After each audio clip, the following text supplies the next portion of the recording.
वाणी है। जवाब फल से दिया जा रहा है हर पत्थर का।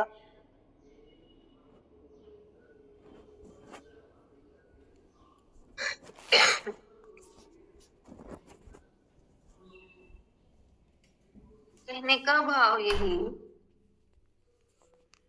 जैसे जो वृक्ष फल से लद जाता है वो झुक जाता है,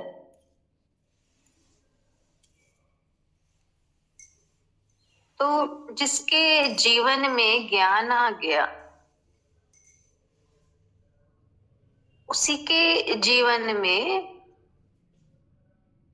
आनंद का फल लगता है। और वो ही झुका रहता है और वो ही हर पत्थर का जवाब फल से दे पाता है। क्योंकि फल से लदे वृक्ष पर ही कोई पत्थर मारेगा तभी तो फल मिलेगा। और जिस पेड़ पर फल नहीं उस पर पत्थर मारो तो फल नहीं मिलता, बल्कि हो सकता है वो पत्थर उसी के सिर पे लग जाए। तो यही भाव कि अगर जीवन में ज्ञान उतर गया तो अपने आप ही पत्थर का जवाब फल से दिया जा सकता है। यानी कोई पत्थर भी मारे तो भी उसको रिटर्न में मुस्कुराहट या थैंक यू या गॉड ब्लेस यू का आशीर्वाद दिया जा सकता है, अदरवाइज नहीं। यानी ये भी एक साधना है। इस लेवल पर हमारा यानी ऐसा हमारा मानसिक स्तर बने तो हम हर पत्थर का जवाब फल से दे सकते हैं।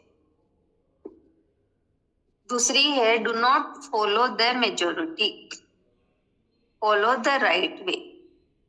यानी ऐसा नहीं है कि जिस रास्ते पर भीड़ है वो ही सही हो सकता है वो सारे ही गलत जा रहे हो। इसलिए और ये भी है कि एक रास्ते पर कोई अकेला जा रहा है तो वो गलत हो सकता है वो सही हो। इसलिए ये जरूरी नहीं है कि जहां भीड़ है उसी को ही हम फॉलो करें, क्योंकि भीड़ तो भेड़ों की होती है, सिंह अकेला चलता है। ऐसा नहीं है कि जहां भीड़ है हम उसी को ही फॉलो करें, बल्कि जो सही रास्ता है उसको हम चुने, देखे परखे खोज करें, फिर हम सही रास्ते को हम चुने। इसलिए कहा फॉलो द राइट वे। बहुत सुंदर।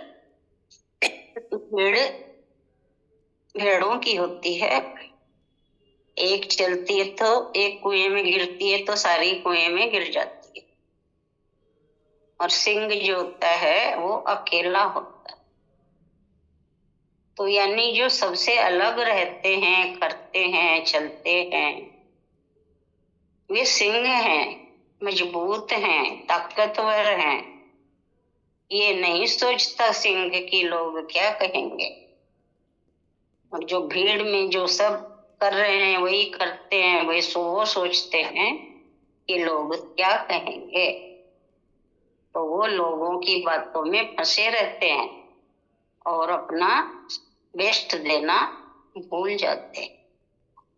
तो जो भीड़ से बचेगा वही बेस्ट दे पाएगा।